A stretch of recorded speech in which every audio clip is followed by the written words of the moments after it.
During treatment, for example, chemotherapy, radiation therapy, and immunotherapy, it's still important that we use exercise as an adjunct treatment. What we'll find is that depending on how you're going, you're going to have to titrate your exercise to how you're feeling. You might lessen the intensity of the exercise.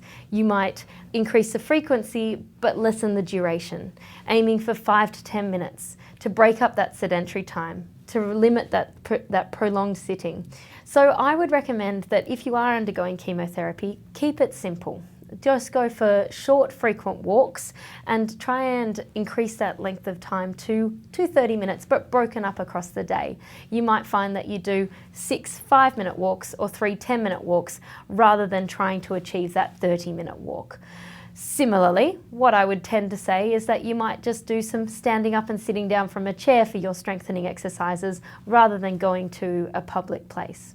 If, however, you're feeling nauseous, you're vomiting, you have diarrhea, or your intake from a nutritional sense is low, please do not exercise in this case scenario and seek medical attention. Similarly, if you're having any chest pain, tightness, lightheadedness, dizziness, new or unusual pain, new or unusual fatigue symptoms, it's really important that you do seek medical assistance and just get some clearance on your exercise.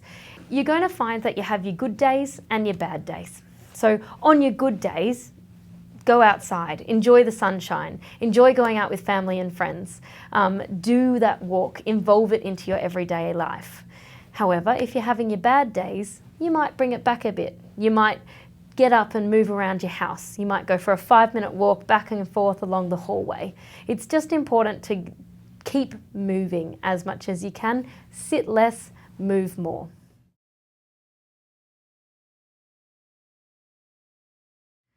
Platelets being low means that there's an increased risk of bruising or bleeding, so it's really important we change our exercise.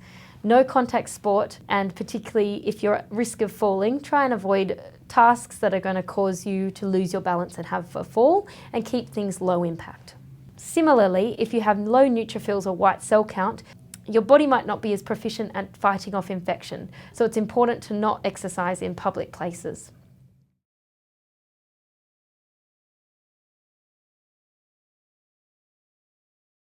Obviously, when we're undergoing treatment, there's going to be elements where we're going to feel fatigued and we're going to have pain. I think the most important thing is to evaluate what's going on. If the fatigue or the pain is new, or it's unusual, or it's worsening, please go seek medical advice and stop exercising.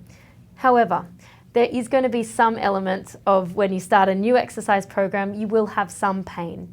It's called delayed onset muscle soreness, and that will often affect you for 48 to 72 hours post-exercise. That is an okay pain. You can continue to exercise with that. However, if the pain feels like it's joint pain, it's not going away, please do seek some medical advice with regards to that. And obviously, if you do have chest pain, stop exercising and seek medical assistance immediately. With regards to your fatigue, we know that exercise has that benefit of fixing that mild to moderate treatment-related or disease-related fatigue. So let's utilise the fact that we want to use our exercise, but we don't want to exhaust ourselves so we can't enjoy the rest of the day. The best thing to do here would be to decrease your intensity of exercise. Allow for your ability to increase the frequency but decrease the duration.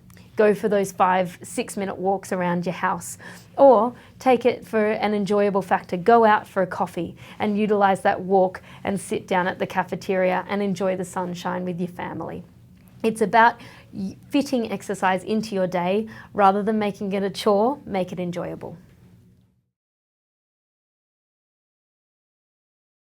So for advanced disease, particularly with bony metastases, it's really important that we're aware that there is an increased risk of fracture if we're loading that bone and putting increased stress. So what do? Take away the weights. Body weight exercises, hydrotherapy, and making sure that if you are at risk of falls, you're being very careful about the exercises that you're choosing. Think low impact, think walking.